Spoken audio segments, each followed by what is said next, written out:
Si trova ricoverata in gravissime condizioni al San Bortolo di Vicenza nel reparto di rianimazione una donna di 69 anni di Marostica che in sella alla sua bici si è scontrata contro un'auto condotta da una 42enne di Cartigliano.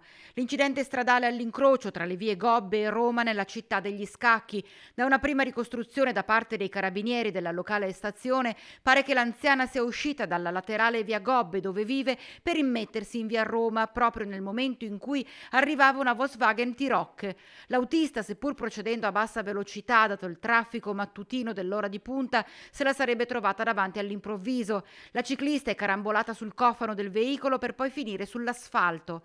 Disperate le sue condizioni, tanto che è stato necessario allertare l'elio soccorso di Treviso che l'ha trasportata al nosocomio Berico dopo che è stata intubata sul posto dai sanitari del SUEM di Bassano.